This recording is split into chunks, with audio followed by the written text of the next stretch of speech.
कुछ तस्वीरें आप अपने टेलीविजन स्क्रीन पर देख रहे हैं। प्रधानमंत्री नरेंद्र मोदी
మొత్తానికి సిరిపురం కూడలి నుంచి కూడా రోడ్ షో మొదలైంది. మనం చూడొచ్చు విజువల్స్ లో ప్రధాని మోదీతో పాటు అటు డిప్యూటీ సీఎం జనసేన అధినేత పవన్ కళ్యాణ్, అటు మన ఆంధ్రప్రదేశ్ రాష్ట్ర ముఖ్యమంత్రి చంద్రబాబు ఉన్నారు.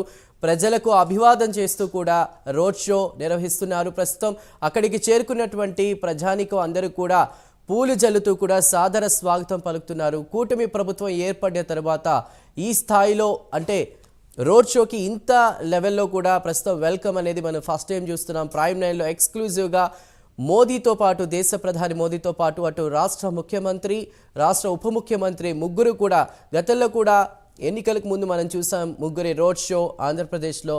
మరి కూటమి ప్రభుత్వం ఏర్పడిన తర్వాత మళ్ళీ విశాఖలో మనం ఇలాంటి ఒక విజువల్ వండర్ని చూస్తున్నాం. రోడ్ షో ప్రస్తుతం అంగరంగ వైభవంగా కూడా ముందుకు కదులుతోంది. అందరూ కూడా అక్కడికి చేరుకున్న అటు మోదీ అభిమానులు కావచ్చు, పవన్ కళ్యాణ్ అభిమానులు కావచ్చు, చంద్రబాబు అభిమానులు కావచ్చు, అదేవిధంగా పార్టీ కార్యకర్తలు కావచ్చు అక్కడికి భారీ సంఖ్యలో చేరుకున్నారు. వారందరూ కూడా వీరు ముగ్గురికి కూడా సాదర స్వాగతం పలుకుతున్నారు. దాదాపు 5:30 ప్రాంతంలో కూడా సభ ప్రారంభం కానుంది. ప్రస్తుతం అయితే సిరిపురం కూడలి నుంచి చినవాల్తేరు వరకు కూడా రోడ్ షో కొనసాగుతూ ఉంది. అక్కడికి చేరుకున్న ప్రజలందరి యొక్క ముఖాల్లో మనం ఆ సంతోషాన్ని చూడొచ్చు. ఎప్పుడెప్పుడు మనం వాళ్ళని చూస్తామని ఎదురు చూసినటువంటి పరిస్థితి. ప్రస్తుతం వారి ముగ్గురిని ఒకే వాహనంపై చూస్తూ వాళ్ళ ఆనందానికి అవధుల్లేవు.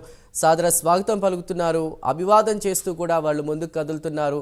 ఇక్కడ జై చంద్రబాబు అంటూ, జై మోదీ అంటూ, జై పవన్ కళ్యాణ్ అంటూ కూడా విశాఖ వాసుల ఆనందానికైతే ముఖ్యంగా ఆనందానికి అవధుల్లేవు. ఎప్పుడెప్పుడు విశాఖకి సంబంధించిన చాలా ప్రాబ్లమ్స్ క్లియర్ అవుతాయా, ప్రాజెక్టులు శంకుస్థాపనలు జరుగుతాయని ఎదురు చూసినటువంటి పరిస్థితి ఆ తరుణం రానే వచ్చింది. మరీ కాసేపట్లో కూడా ఆంధ్ర యూనివర్సిటీ గ్రౌండ్లో కూడా ప్రస్తుతం సభ నిర్వహించబోతున్నారు 5:30 ప్రాంతంలో. ఇక పలు విలువైన ప్రాజెక్టులకు కూడా దాదాపు 2 లక్షల కోట్ల విలువైన ప్రాజెక్టులకు కూడా మోదీ వర్చువల్గా శంకుస్థాపన చేయబోతున్నారు.